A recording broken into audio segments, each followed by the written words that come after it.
नमस्ते बच्चों। आज मैं पुनः फिर इस वीडियो के माध्यम से आप लोगों के विषय को की जानकारी देने के लिए प्रस्तुत हूँ।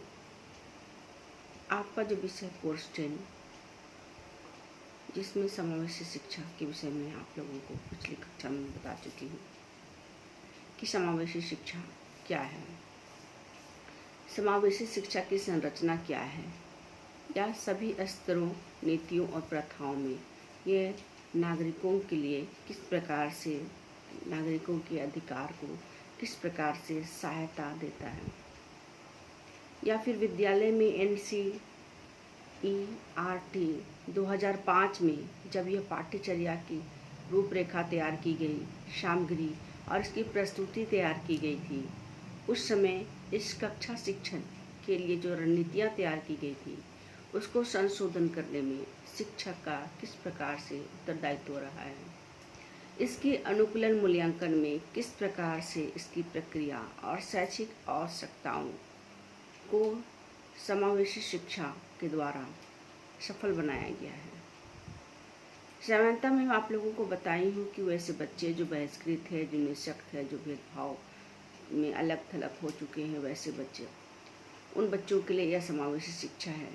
लेकिन उन बच्चों में भी वे सभी बच्चे हैं जो देखा जाए तो काफ़ी निःशक्त जो बच्चे हैं, निःशक्त बच्चे हैं, उन बच्चों में देखा जाए तो सीखने की योग्यता, आत्मविश्वास बनी रहती है, लेकिन उसे मौका नहीं मिलता है। उन बच्चों को मौका देने की आवश्यकता है। यदि मौका उन बच्चों को दिया जाए तो वो बच्चे अच्छी तरह से सीखेंगे, समझेंगे और जानेंगे। विद्यालय में की पहचान की वैश्विक समुदाय में यदि युवा नागरिकों को तैयार किया जाए इस शिक्षा के द्वारा में, तो इसकी प्रमुख आयाम यह होगी कि इस शिक्षा के माध्यम से सभी स्तरों में इसका प्रसार होगा। प्रसार होने के साथ में इसका जो मार्गदर्शन जो मिलेगा बच्चों को, ये काफ़ी ही उज्जवल होगा बच्चों की शिक्षा के लिए। क्योंकि इस शिक्षा में, जैसे शिक्षा की मुख्य धारा में यदि मान लीजिए जो निःशक्त बच्चे हैं, जो बाधित बच्चे हैं, निःशक्त बच्चे और बाधित बच्चे पूर्ण रूप से जो अपंग है, जो कक्षा में नहीं बैठ पाते हैं, उन सबों के लिए मनोवैज्ञानिक तथ्यों के आधार पर उनको बैठने के लिए उपकरण, टूल्स की आवश्यकता के बारे में आप लोगों को बताई हूँ। जहाँ तक आवश्यकता है इस बात की, उसकी क्षमताओं और कमियों की, तो उसका विश्लेषण आप किस प्रकार से कर सकते हैं, इस प्रकार के बच्चों को किस प्रकार से सहायता दी जा सकती है। यदि इस प्रकार के बच्चों को प्रारंभिक स्तर से ही सहायता दी जाए तो बच्चे का जो बढ़ने का, जो सीखने का, जो अधिगम करने की क्षमता है, जो परिपक्वता है, वह धीरे धीरे बहुत अच्छी तरह से परिपक्व होगी। वह बच्चे धीरे धीरे समझेंगे और उसकी मनोवृत्ति, जो भाव होंगे, वो अच्छी तरह से बढ़ेंगे। तो इस प्रकार से मैं आप लोगों को बताई हूँ कि ये समावेशी शिक्षा क्या है, समावेशी शिक्षा की अवधारणा क्या है। समावेशी शिक्षा में मैं आप लोगों को समय की मांग के बारे में बता चुकी हूँ और इसके प्रमुख घटक, और प्राथमिक शिक्षा में बच्चों के लक्ष्य के बारे में बताई हूँ। प्राथमिक शिक्षा में बच्चों के लक्ष्य जो होता है, शिक्षक को चाहिए कि उनके मनोबल को ऊंचा उठाना, शिक्षक को चाहिए कि बच्चों के मनोबल को ऊंचा उठाना। चुनौतियां तो बहुत होती है, जैसे मान लीजिए चुनौतियां कार्यस्थल में, चुनौतियां फंड की कमी में, चुनौतियां सामाजिक, आर्थिक, सांस्कृतिक इत्यादि क्षेत्रों में चुनौतियां, बहुत सारी चुनौतियां पाई जाती हैं। लेकिन इसमें सफल समावेशन भी होता है। सफल समावेशन में शिक्षक के द्वारा ही संभवता है कि वो विद्यार्थियों को किस प्रकार से कक्षा में समावेशन करने में सहायता प्रदान कर सकते हैं। फिर है विद्यार्थियों को एक दूसरे की ताकतों और क्षमताओं को प्रोत्साहन देना। यदि वो सामान्य बच्चे के साथ में कक्षा में बैठते हैं तो उन विद्यार्थियों को सामान्य बच्चों के साथ में उनकी ताकत का आभास होता है और वे भी अपनी ताकत का प्रयोग करना सीखते हैं। और उन बच्चों के साथ में, चाहे वो मानसिक ताकत हो, चाहे वो शारीरिक ताकत हो, दूसरे बच्चे की सहायता से उन बच्चों को प्रोत्साहित किया जाता है और वे बच्चे काफ़ी प्रोत्साहित होते हैं। इस प्रकार से जो शिक्षा व्यवस्था दी है, जो शिक्षा व्यवस्था की गई है, तो इस शिक्षा व्यवस्था के द्वारा में बच्चों को काफ़ी सहायता प्राप्त होता है। तो इस प्रकार बच्चों को, तो आज मैं आप लोगों को इसी कक्षा को आगे बढ़ाते हुए समावेशी शिक्षा के क्षेत्र के बारे में बताऊंगी। क्षेत्र से आप लोग समझते हैं स्कोप ऑफ इंक्लूसिव एजुकेशन। क्षेत्र में बहुत सारे ये हैं जिसको मैं आप लोगों को बता रही हूँ विस्तार पूर्वक से।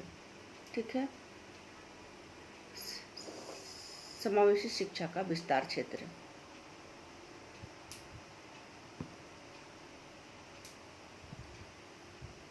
जिस प्रकार से इसका स्वरूप मैं आप लोगों को बताई हूँ, यह भारत में बहुत ज़्यादा इसकी आवश्यकता रही है। जैसे कि प्रोफेसर दुबे के अनुसार कहा गया कि समावेशी शिक्षा का आशय उस शिक्षा व्यवस्था से है जिसमें सामान्य एवं अक्षम छात्रों को एक साथ शिक्षण प्रदान करने में उच्च अधिगम स्तर से संबंधित क्रियाओं को सम्मिलित किया जाता है तथा समुदाय, अभिभावक, शिक्षक एवं प्रशासन का सक्रिय सहयोग प्राप्त किया जाता है। तो इस शिक्षा में जो समावेशी शिक्षा है, इस शिक्षा के स्वरूप सार्वजनिक या फिर अधिगमकर्ता, शिक्षक, अभिभावक, समुदाय, प्रशासन एवं शैक्षिक नीतियों, शैक्षिक निर्माताओं के संयुक्त प्रयासों से ही, जिसमें अक्षमता से युक्त सभी प्रकार के छात्रों के शिक्षा सुविधाओं पर विशेष केंद्रीयकरण किया जाता है। समावेशी शिक्षा के उद्देश्यों को बताने से पहले हम इसके क्षेत्रों को बताना चाहेंगे, क्योंकि अतः या पृथक बालकों के समावेशन का स्वरूप है। इस क्षेत्र का ज्ञान एक शिक्षक को पूर्ण रूप से होना चाहिए।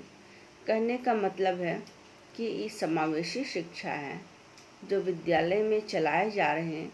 इस तरह के जो बालक होते हैं जिसका दाखिला दिया जा रहा है, इसका स्वरूप और क्षेत्र का ज्ञान एक शिक्षक को पूर्ण रूप से होना चाहिए, क्योंकि समावेशन के विभिन्न पक्षों के प्रबंधन करना आवश्यक होता है ना।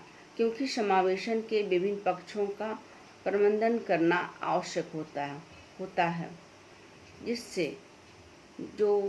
जिससे उसके सार्थक परिणाम जो होते हैं, क्योंकि समावेशी शिक्षा में जो अधिगम होते हैं, जो अधिगम सीखते हैं बच्चे, उसमें प्रत्येक बालक को इस शिक्षा में प्रत्यक्ष एवं अप्रत्यक्ष रूप से लाभ होता है। अतः भारतीय शैक्षिक व्यवस्था में विविधताओं, जैसे भारतीय शैक्षिक व्यवस्था में विविधताओं एवं असमानताओं के कारण विभिन्न प्रकार के समावेशन देखे गए हैं। उन प्रकार के समावेशन इसमें देखे गए हैं। पाठ्यचर्या के इसमें समावेशन, ये सबसे पहला क्षेत्र है पाठ्यचर्या में समावेशन। सर्वप्रथम समावेशी में या प्रथम और प्रमुख क्षेत्र है इंक्लूशन इन सिलेबस, पाठ्यचर्या का समावेशन। यह समावेशन प्रथम एवं प्रमुख क्षेत्र माना जाता है, क्योंकि समावेशन का प्रारंभ ही इसके एक प्रकार का सोपान है। इसके अंतर्गत शिक्षक को मुख्य तथ्यों को प्रबंध करना चाहिए, जिससे समावेशन की प्रक्रिया सरलता से हो सके। ठीक है, इसमें सबसे पहला है कि इसमें पाठ्यचर्या में उन सभी प्रकरणों का चयन होना चाहिए। सिर्फ हम बता दें कि प्रकरण व जिसके आधार पर समावेशन में संभावना है। आप लोग लेसन प्लानिंग के संदर्भ में जो प्रकरण बनाते हैं, उस प्रकरण को बनाते समय आप लोग ध्यान में रखते हैं कि प्रकरण पाठ से संबंधित हो, और प्रकरण पाठ से संबंधित होना चाहिए। और जैसे कि मान लीजिए पाठ लंबे हो तो पाठ को छोटे छोटे खंडों में लेकर के प्रकरणों का निर्माण करना चाहिए। पाठ से अलग प्रकरण नहीं होना चाहिए। इससे क्या होता है, इससे समावेशी शिक्षा की प्रक्रिया सरल रूप में उत्पन्न होती है।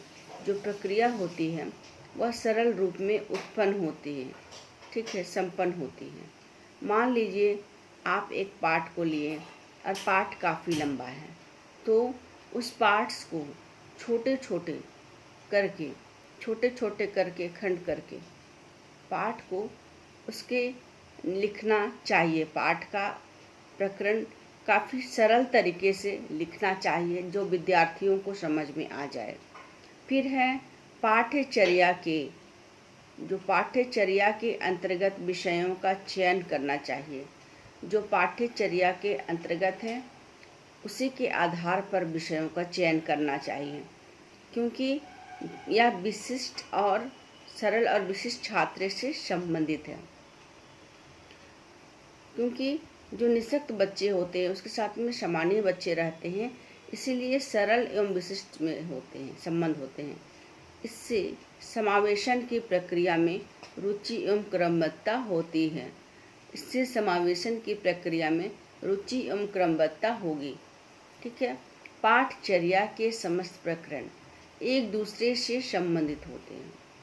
पाठचर्या के समस्त प्रकरण एक दूसरे से संबंधित नहीं होते हैं, इसलिए उन प्रकरणों का ही चयन करना चाहिए जो दूसरे से संबंधित हो, जो एक दूसरे से संबंधित हो।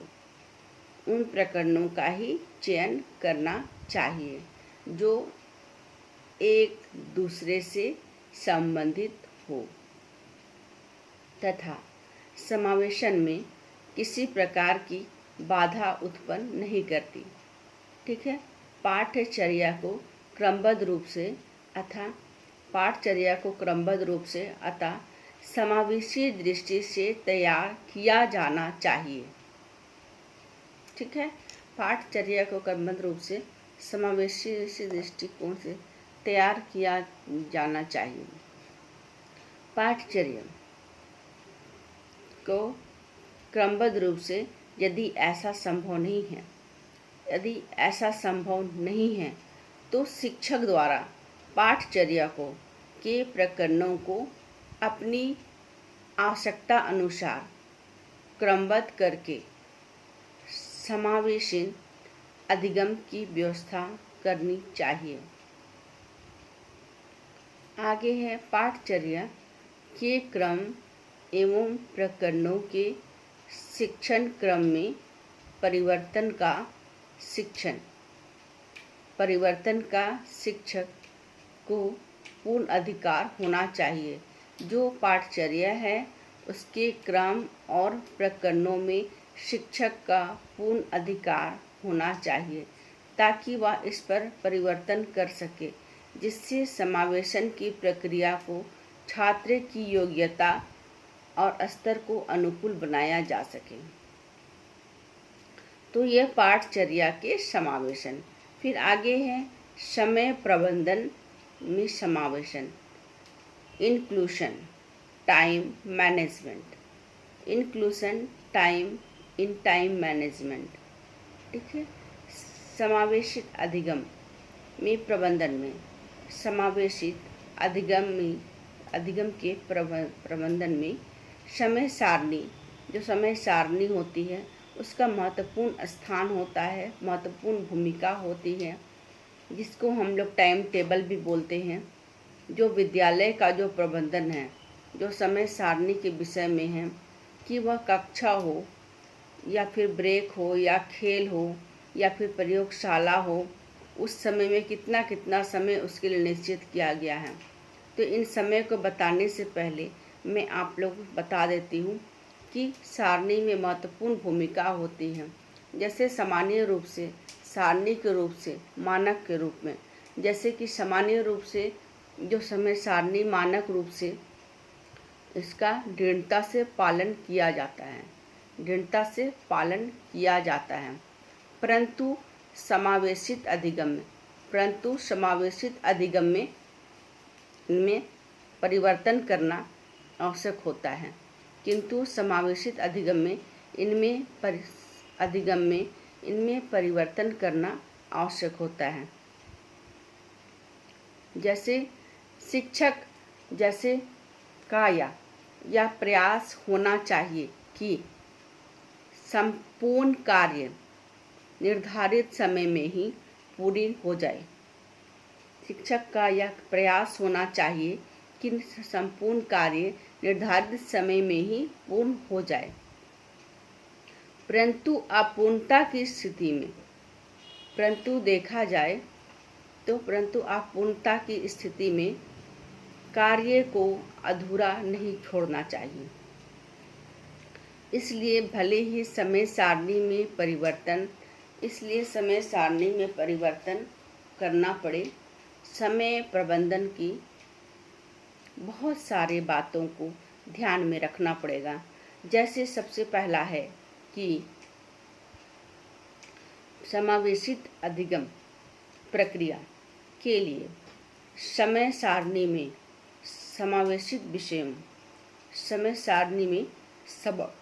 समावेशित विषयों को पूर्ण समय को की व्यवस्था करनी चाहिए, जिससे प्रत्येक प्रकरण को निर्धारित समय में पूर्ण किया जा सके। फिर है समय सारणी में उपलब्ध संसाधनों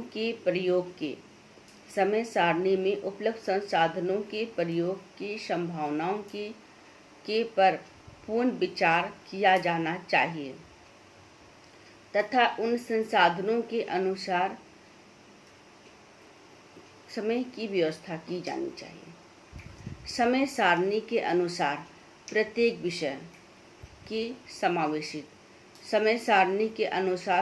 विषय के समावेशित प्रकरण को उचित स्थान मिलना चाहिए, जिससे कि विषय की प्रकरणों की छात्र के प्रभावी रूप से अधिगम कर सके, जिससे कि विषय और प्रकरणों को छात्र सरल तरीके से प्रभावी अधिगम कर सके। समय सारणी में सर्वप्रथम गतिविधियों को स्थान छात्रों की स्थिति के अनुसार देना चाहिए। जैसे मान लिया जाए, प्रारंभ में छात्रों को कुछ कठिन गतिविधियां प्रदान की जाती हैं।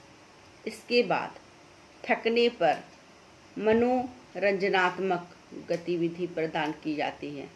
इस प्रकार छात्रों के प्रत्येक क्षण का सदुपयोग होता है। मतलब कि कक्षा में यदि शिक्षक पढ़ा रहे हैं, पढ़ाने के समय में शिक्षक को ज्ञान के साथ में ऐसा कुछ कार्यक्रम भी करना चाहिए बच्चों को, ताकि उन बच्चों में मनोरंजनात्मक गतिविधि जो होती है उसके द्वारा छात्रों में एक प्रकार की स्फूर्ति प्रदान होती है। चंचलता जो खो गई थी वह वापस हो जाती है और छात्र प्रत्येक क्षण का खुशी खुशी उपयोग कर सकते हैं। और इसमें जो कालांश का समय, जो प्राथमिक स्तर की योग्यता एवं छात्रों के स्तर के अनुकूल होना चाहिए, क्योंकि छात्रों की योग्यता के अनुसार नहीं होगा। मान लीजिए वह कालांश में जैसे कि दिया गया और उसमें छोटे छोटे बच्चे होते हैं और असमानता होगी, तो बच्चे जो जिसकी योग्यता स्तर नीचे हैं उसकी योग्यता के अनुसार उस पाठ को नहीं समझ पाएंगे, क्योंकि इस अवस्था में छात्रों को शारीरिक एवं मानसिक थकान दोनों ही होने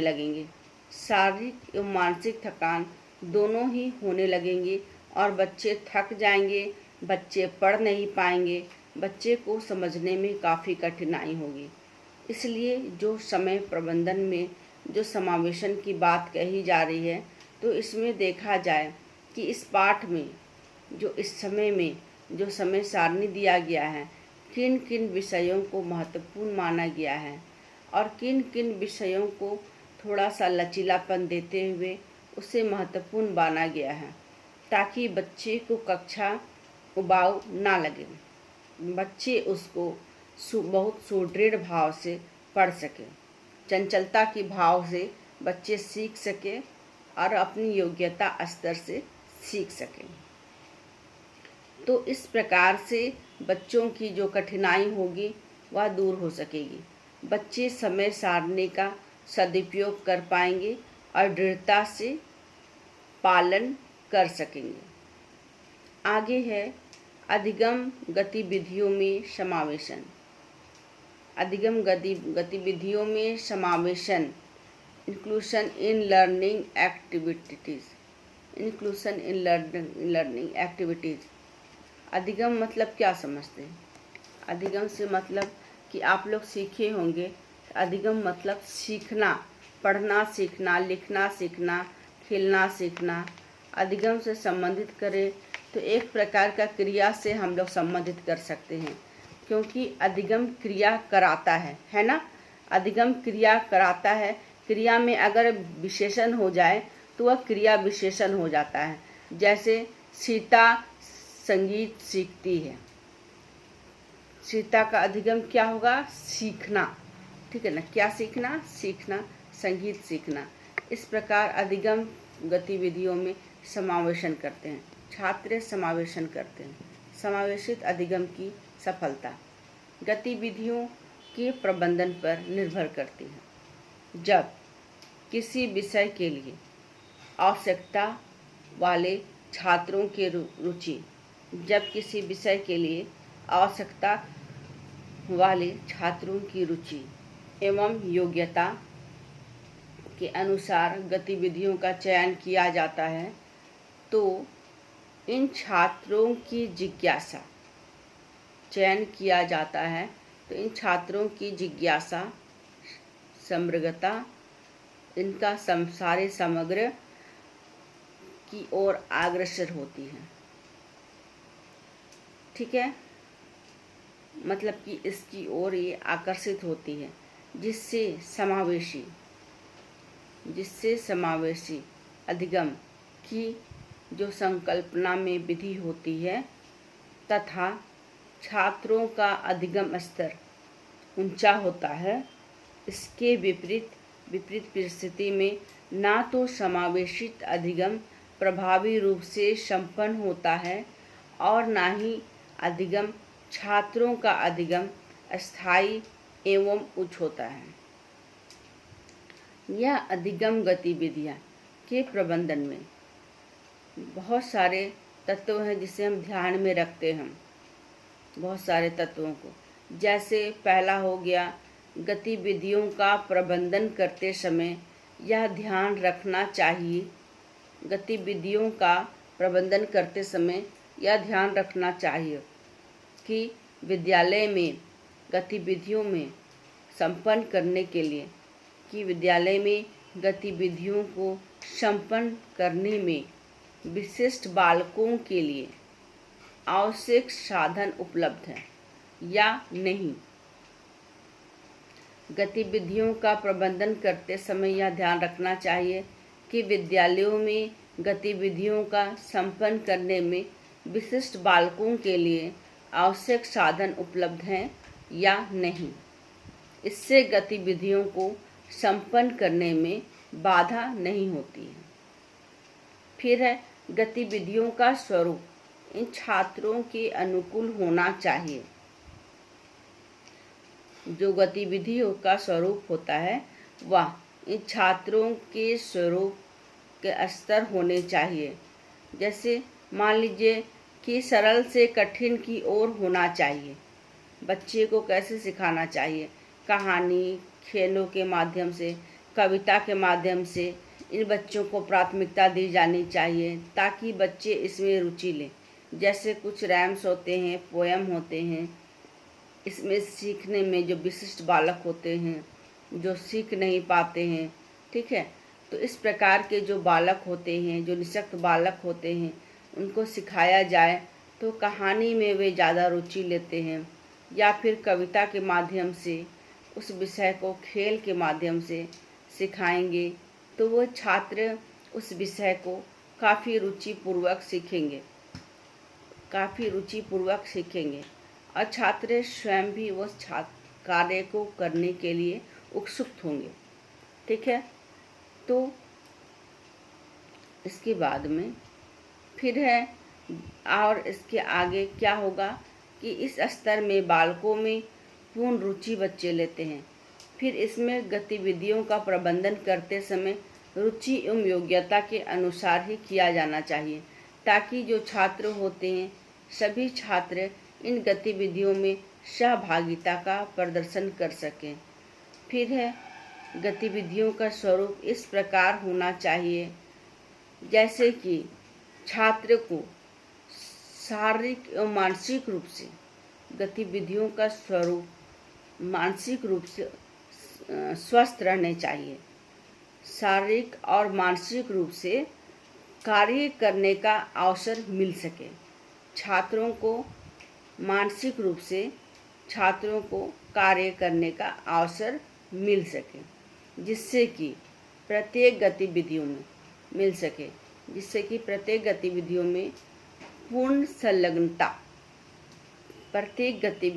पूर्ण संलग्न रूप से बच्चे अच्छी तरह से भाग ले सके। गतिविधियों का स्वरूप जो होता है सरल से कठिन, यहाँ पर ध्यान दीजिएगा, जो गतिविधियों का जो स्वरूप होगा वह सरल से कठिन होना चाहिए जिससे छात्र इस गतिविधियों में अपनी रुचि बना सकें और छात्र धीरे धीरे अपनी जिज्ञासा प्रकट कर सकें। ठीक है, उन गतिविधियों के द्वारा सीख सकें। ठीक है, इन गतिविधियों के द्वारा छात्र समझ सकें। आगे है विद्यालयी संसाधनों में समावेशन। विद्यालयी संसाधनों में समावेशन, इंक्लूशन इन स्कूल रिसोर्सेस में हम बात करेंगे कि किस प्रकार से विद्यालय संसाधनों का समावेशन होता है। समावेशन की प्रक्रिया में विद्यालय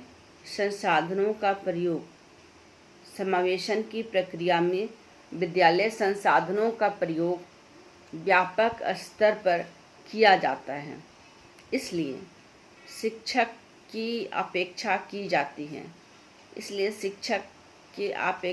जाती है कि वह अपनी कला होती है, जो शिक्षक के पास जो अपने प्रबंधन कला होते हैं, प्रबंधन कला के माध्यम से जो संसाधन होते हैं उन संसाधनों का उचित और सर्वोत्तम प्रयोग कर सके। फिर से हम बता रहे हैं, विद्यालय में जो संसाधन होते हैं उन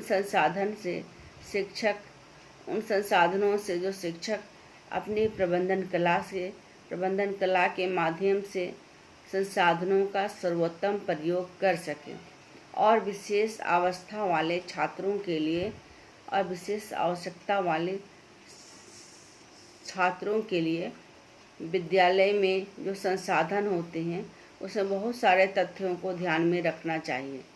विद्यालय संसाधन में की उपलब्धता के आधार पर गतिविधियों का आयोजन करते रहना चाहिए। विद्यालय संसाधनों की उपलब्धता के आधार पर गतिविधियों का आयोजन करते रहना चाहिए जिससे समावेशन की प्रक्रिया में संसाधनों का अभाव उत्पन्न ना हो। फिर है विद्यालय में उपलब्ध संसाधनों की बहुआयामी प्रयोग को प्राथमिकता दी जाए। ठीक है, विद्यालय में सभी उपलब्ध संसाधनों की बहुआयामी प्राथमिकता प्रदान करनी चाहिए। जैसे खेल के मैदान का उपयोग करनी चाहिए, जैसे खेल के मैदान में जो खेल के जो टूल्स होते हैं उसका उपयोग करना चाहिए, चाहे वो आंतरिक हो चाहे वो बाह्य हो, तथा उसको स्वच्छ कराकर परिवेश स्वच्छता के प्रति स्वच्छता के प्रति छात्रों के मन में अनेक जिज्ञासाएं उत्पन्न की जा सकें। फिर है विद्यालयी संसाधनों के अंतर्गत भौतिक संसाधनों के माध्यम। विद्यालयी संसाधनों के अंतर्गत ये मानवीय संसाधनों के मध्य प्रबंधन कला के माध्यम से सामंजस्य स्थापित करना चाहिए, जिससे समावेशी अधिगम की प्रक्रिया संपन्न हो सके। शिक्षक को विद्यालय संसाधनों की संख्या में वृद्धि करने का प्रयास करना चाहिए। विद्यालय संसाधनों की संख्या में वृद्धि करने का प्रयास करना चाहिए। इसके लिए समाज एवं सरकार दोनों से सहयोग प्राप्त करना चाहिए। समावेशी शिक्षा की अवधारणा, समावेशित अधिगम की अवधारणा ज्ञान अभिभावकों को भी कराना चाहिए। समावेशित अधिगम की अवधारणा ज्ञान अभिभावकों को भी कराना चाहिए, जिससे वे विद्यालय में आयोजित गतिविधियों में अपना सहयोग प्रदान कर सके। इससे संसाधनों की उपलब्धता में वृद्धि हो। तो यह विद्यालय संसाधनों में समावेशन। अब हम लोग चर्चा करेंगे, बात करते हैं सामुदायिक संसाधनों में समावेशन। इंक्लूशन इन कम्युनिटी रिसोर्सेस। तो सामुदायिक संसाधनों में समावेशन कि मान लीजिए कि जो बच्चे होते हैं वो किस प्रकार से सामुदायिक संसाधनों में जो उपलब्ध सामग्री होती है उसको क्रमबद्ध और प्रतिबंधक रूप से प्रयोग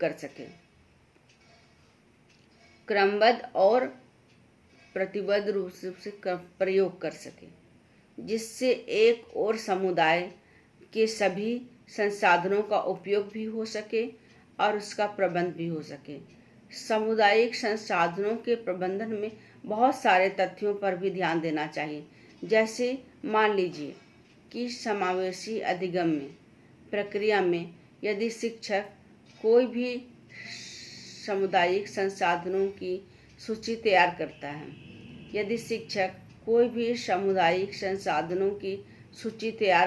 करना चाहता है, ठीक है, तो इन सूचियों में और सूची के अनुरूप कार्य करना चाहता है, वह सूची क्या हो सकती है? वह विद्यालय में विद्यार्थियों के अध्ययन से संबंधित हो सकते हैं, ठीक है। विद्यालय में विद्यार्थियों की मनोरंजनात्मक संबंधी सामग्री हो सकते हैं। विद्यालय में विद्यार्थी से संबंधित लाभान्वित सामग्री या उपकरण भी हो सकते हैं। तो इन सभी प्रकार के सामग्री और जो संसाधन होते हैं उनके लिए शिक्षक को एक सूची तैयार करनी पड़ती है। सूची तैयार करने के बाद में जो समावेशित अधिगम प्रक्रिया में है, इसमें शिक्षक उसको प्रत्येक बच्चों की आवश्यकता अनुसार उन बच्चों को प्रयोग करने के लिए ही देते हैं। जिस बच्चे को उस उपकरण की आवश्यकता होती है उन बच्चों को उस आवश्यकता के अनुसार ही देते हैं, अन्यथा नहीं देते हैं। फिर सामुदायिक संसाधनों में सर्वप्रथम संसाधनों का प्रयोग किया जाना चाहिए जो घर परिवार में होते हैं, जो हमारे घर परिवार में आसपास में उपलब्ध हैं, के क्षेत्रों में उपलब्ध हैं। ऐसे संसाधनों का उपयोग करना चाहिए जो उपयोग के लिए महत्वपूर्ण है। जैसे मान लीजिए एग्जाम्पल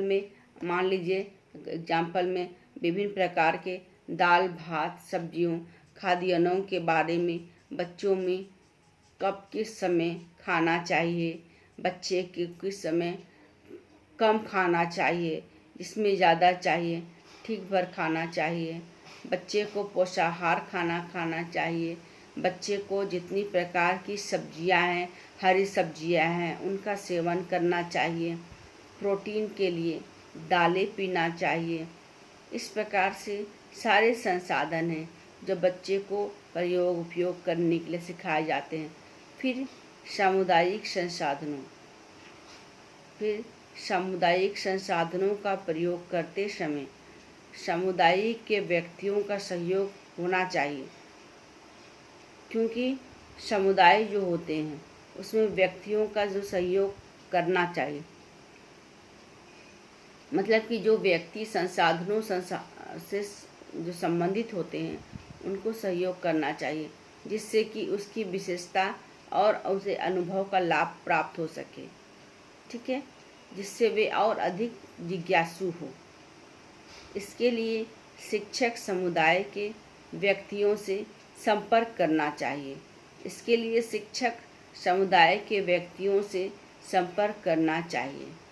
इससे जो समकलित अधिगम जो होता है, इससे जो प्रक्रिया में उसका यथासंभव सहयोग प्राप्त किया जा सकता है। ठीक है, और इसके द्वारा शिक्षकों और जो अभिभावक होते हैं, जो समुदाय के लोग होते हैं, उसमें सामुदायिक कार्यक्रम जो होता है, कार्यक्रमों को समकलित अधिगम में पूर्ण स्थान प्रदान करना चाहिए। इसमें एक ओर छात्रों का मनोरंजन के लिए मनोरंजनात्मक टूल्स देना चाहिए, दूसरी ओर सामुदायिक गतिविधियों का व्यापक ज्ञान भी देना चाहिए। ध्यान दीजिएगा, एक ओर छात्रों की मनोरंजन भी देना चाहिए, दूसरा सामुदायिक गतिविधियों का ध्यान पूर्ण रूप से देना चाहिए। सामुदायिक का प्रयोग करते समय प्रयोग करने के तरीके, उसके रखरखाव, उसकी उपयोगिता के बारे में बताना चाहिए। इसे किसे बताना चाहिए? शिक्षकों को बताना चाहिए, जिससे उसका प्रयोग जो है वो सर्वोत्तम रूप से हो सके। ठीक है। तो इस प्रकार से सामुदायिक संसाधनों में समावेशन में बच्चों को पढ़ना चाहिए। फिर हम चर्चा करते हैं स्थानीय साधनों में समावेशन। स्थानीय कहने का क्या मतलब है?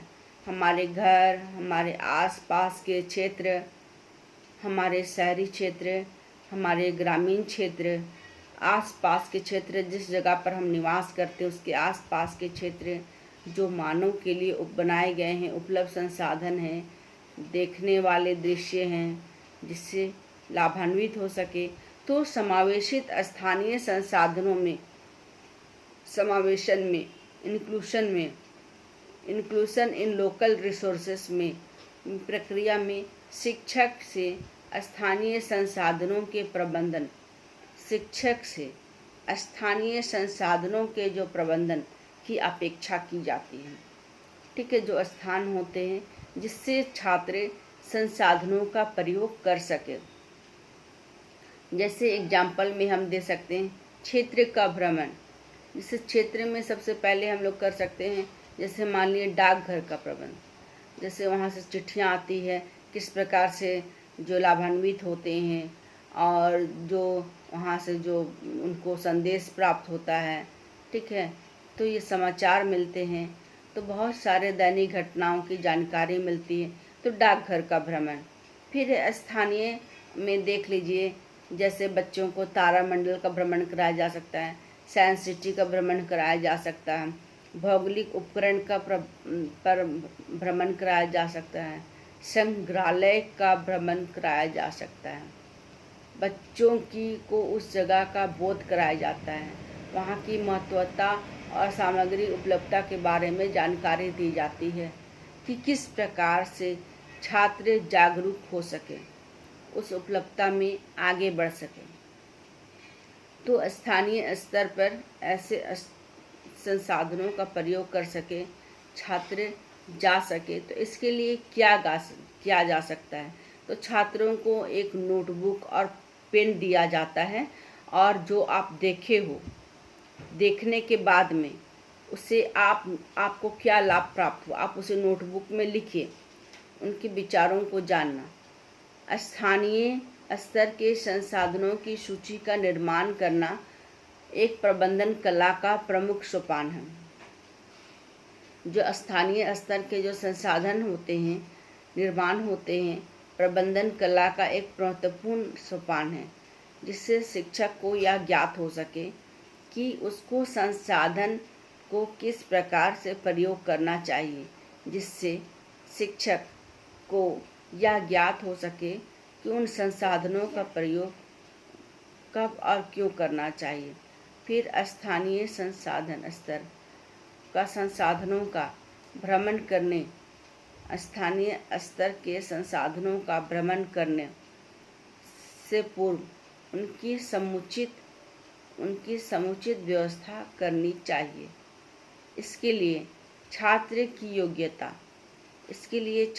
की योग्यता एवं स्तर को ध्यान में रखना चाहिए, जिससे कि समावेशन प्रक्रिया सर्वोत्तम रूप से हो सके। छात्र में प्रत्येक स्तर संसाधन का भ्रमण करना चाहिए। प्रत्येक साधन का भ्रमण के ज्ञान एवं प्रयोग के प्रति जिज्ञासा उत्पन्न करनी चाहिए। इसके पश्चात छात्रों को उस स्तर के स्थानीय संसाधनों का भ्रमण कराना चाहिए। इससे समावेशन की प्रक्रिया प्रभावी रूप से संपन्न हो सके। स्थानीय संसाधनों में प्रतिष्ठित व्यक्तियों के सहयोग प्राप्त करना चाहिए। स्थानीय संसाधनों में जो व्यक्ति प्रतिष्ठित होते हैं, उसका सहयोग प्राप्त करना चाहिए। क्यों प्राप्त करना चाहिए? क्योंकि जो जिस जगह का भ्रमण कर रहे हैं, देख रहे हैं, उसका निरीक्षण कर रहे हैं, निरीक्षण करने के लिए गए हैं, सीखने के लिए गए हैं, तो उस जगह के बारे में की सार्थकता, उस जगह के महत्व के बारे में जो प्रतिष्ठित लोग होंगे, वही उस जगह की विशेषताओं के बारे में बता सकेंगे, और उस विशेषताओं को जानना आवश्यक है, क्योंकि बच्चे उस जगह का भ्रमण करना चाहते हैं। ठीक है, जैसे किसी वस्तु या फिर पेड़ का हम लोग भ्रमण करते हैं, जैसे चिड़ियाखाना, तो किसी पशु पक्षी को हम लोग देखें तो बच्चे ज़रूर जानना चाहेंगे कि यह जो पक्षी है या जो पशु है, यह कैसा है, इसकी विशेषता क्या है।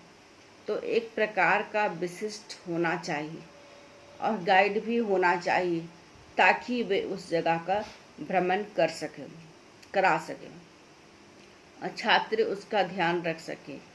फिर है आपका कृषि संबंधी ज्ञान भी दिया जाना चाहिए। जैसे जो बच्चे खाना खाते हैं तो कहाँ से उसकी फसल होती है, तो खेतों की ओर उसकी फसल को लेना चाहिए, फसल के उत्पादन के बारे में बताना चाहिए।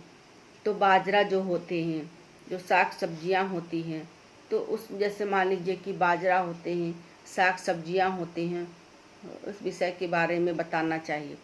तो इसके ऐसे लाभ के बारे में बताना चाहिए। तो कृषि संबंधी ज्ञान देना चाहिए, ताकि छात्रों को जब भी स्थानीय भ्रमण करा दिया जाए, तो उस समय छात्रों को जब स्थानीय भ्रमण करा दिया जाए, तब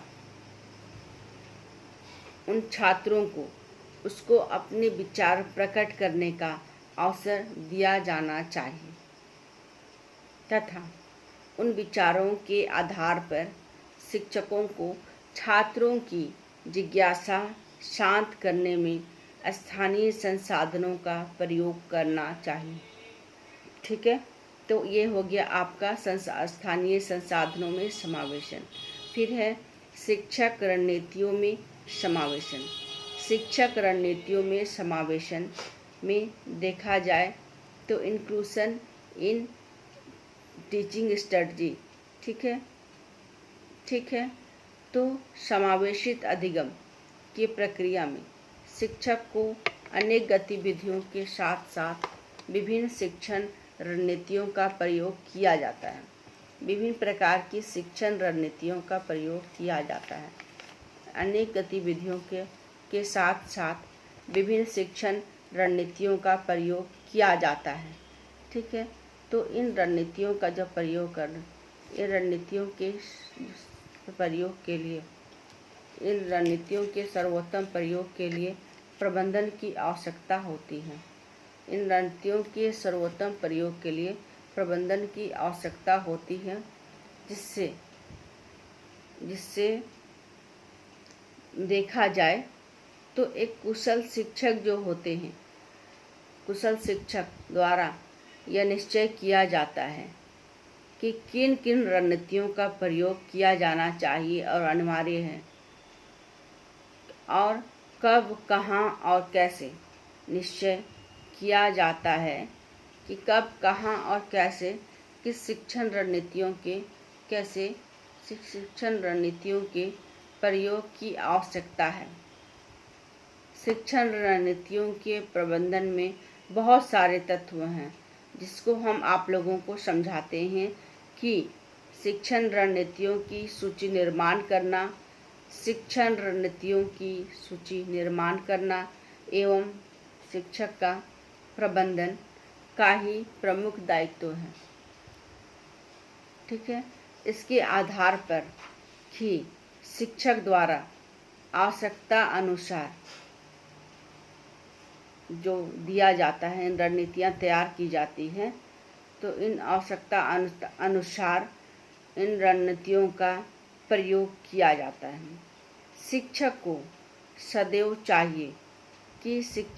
सदैव चाहिए कि समावेशी बालकों की योग्यता के आधार पर शिक्षक को सदैव चाहिए कि समावेशी बालकों की योग्यता के आधार पर रणनीतियों के प्रयोग को स्थान प्रदान करना चाहिए। जैसे विज्ञान के समाकलन में प्रयोग,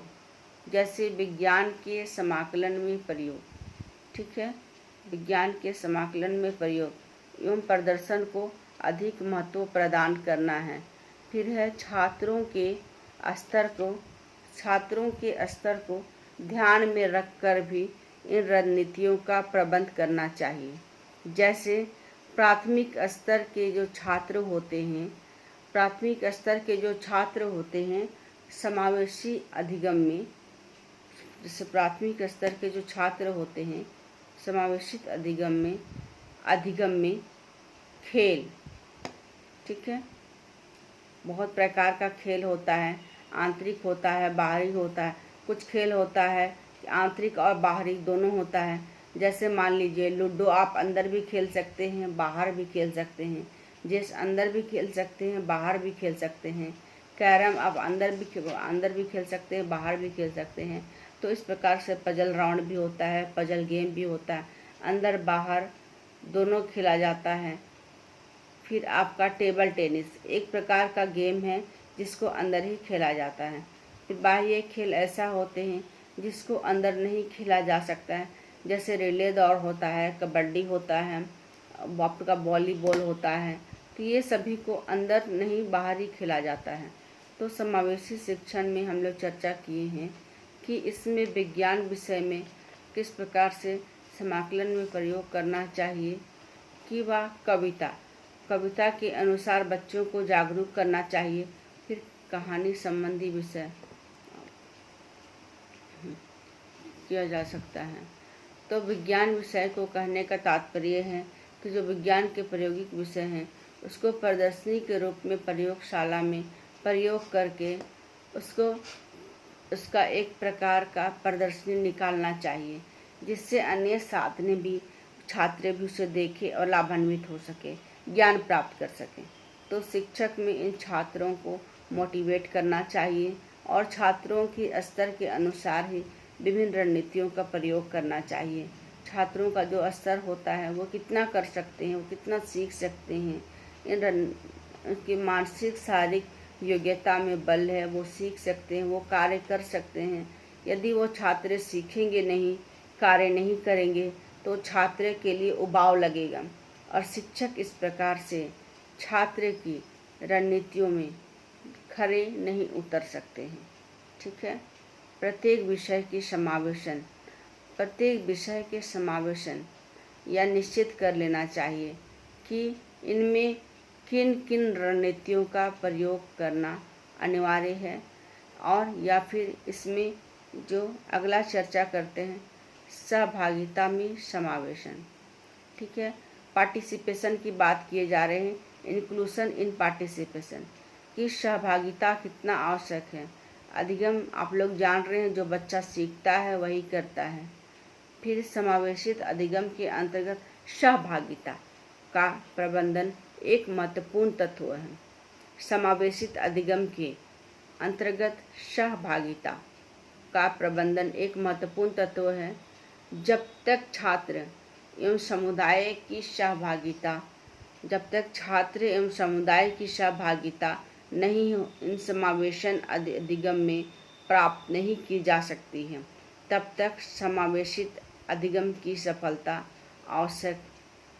असंभव है। इसलिए शिक्षक को उन सभी क्रियाओं और उपायों को करना चाहिए जिससे छात्र पुनः अधिगम प्रक्रिया में संलग्न हो सके, भाग ले सके। तो क्या करना चाहिए छात्रों के लिए? छात्रों को चाहिए कि सहभागिता प्राप्त करने के लिए इसमें सर्वप्रथम है कि शिक्षक छात्रों को अधिक बोलने का अवसर प्रदान करना चाहिए, वार्ता करने का अवसर प्रदान करना चाहिए, बोलने का अवसर प्रदान करना चाहिए। बहुत सारे शिक्षक होते हैं जो छात्रों को बोलने नहीं देते हैं और छात्र अपने विचारों को नहीं प्रकट कर पाते हैं। तो इसका प्रतिफल ये होता है कि भाषण क्विज प्रतियोगिता होती हैं, वाद विवाद प्रतियोगिता होती है, जो छात्र के मन तक रह जाती हैं, वो बोल नहीं पाते हैं। इसलिए शिक्षक को चाहिए कि वो छात्रों को बोलने का मौका दे। इससे क्या होगा? बच्चे का धारा प्रवाह बढ़ेगा, बोलने की क्षमता बढ़ेगी, उसकी स्मृति शक्ति का विकास होगा। और इसमें छात्र सहभागिता के अंतर्गत जो विषयों की रूपरेखा है, जिस विषय पर जो छात्र बोलना चाहते हैं, जो उसकी रूपरेखा है, उस पर छात्र कितना खरे उतरते हैं, उसकी रूपरेखा के अनुसार बोल सकते हैं, इस पर भी ध्यान देना चाहिए। योग्यता स्तर के अनुरूप वह बोल सकते हैं, उसमें पूर्ण विचार कर लेना चाहिए कि छात्रों की उस विषय की रुचि बनी रहे। फिर सहभागिता प्राप्त करने के लिए जो स्थिति है, सक्रिय भूमिका निश्चित कर लेना चाहिए, तथा उनकी आवश्यकता के अनुसार समावेशित अधिगम प्रक्रिया में नियंत्रित करने का भी अभाव होना चाहिए। समावेशित अधिगम की प्रक्रिया में नियंत्रण का भी अभाव होना चाहिए, जिससे छात्र पूर्ण समर्पण भाव से कर सके। फिर है सामुदायिक सहयोग प्राप्त करने के लिए छात्र को समुदाय के व्यक्तियों से संपर्क करना चाहिए। समाज के व्यक्तियों के अनुभव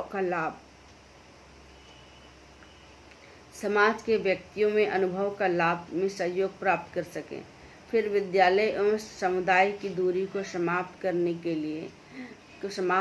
के लिए इस प्रकार के सामुदायिक कार्यक्रमों में छात्रों को भाग लेने का अवसर दिया जाना चाहिए। जैसे विद्यालय के कार्यक्रम में जो कार्यक्रम होते हैं, और विद्यालय के कार्यक्रम में व्यक्तियों को आमंत्रण किया जाता है, और इसमें विद्यार्थी जो भाग लेते हैं, और इसमें क्या होता है, छात्र में सहभागिता अवसरों का विकास होता है। ठीक है। तो छात्रों में सहभागिता अवसरों का इसमें विकास होता है। तो बच्चों, आज के लिए इतना ही मैं आप लोगों को बता रही हूँ।